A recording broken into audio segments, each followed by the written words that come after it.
तो हेलो दोस्तों, तो ज़्यादा बकचोदी ना करते हुए वीडियो शुरू करते हैं। तो जो आज गाना है बाती कट गया रे, गाना का सुना, गाना का अगर एक लाइन में रिव्यू करना हो तो बवाल तबाही लेवल, लिरिक्स हो, म्यूजिक हो या कोरियोग्राफर हो या डांस हो, सब कुछ में कंप्लीट गाना सुपर डुपर हिट गाना है।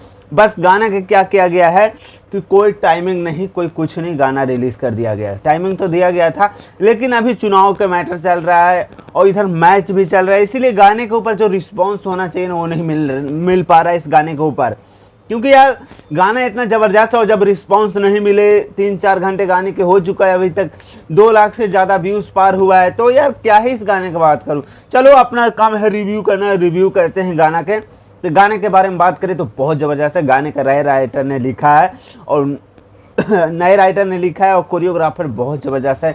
गाना का डांस बहुत ज़बरदस्त है और जोड़ी तो आप लोगों को पता ही है, खेसारी लाल यादव और खेसारी लाल यादव और सपना चौहान की जोड़ी है, तो परफेक्ट नज़र आएगा। ये गाना बवाल मचाएगा, क्योंकि यार अभी मैच चल रहा है और इसी बीच में चुनाव भी चल रहा है, तो गाने के ऊपर रिस्पॉन्स नहीं मिल रहा है। तो कोई बात नहीं, जैसे ही ये ख़त्म होगा, बस ख़त्म होने वाला है, जैसे ही ख़त्म होगा उसके बाद गाने के ऊपर देखना क्या तबाही और क्या रिस्पॉन्स होगा। तो ज़्यादा ना कुछ बोलते हुए, बाय लव यू।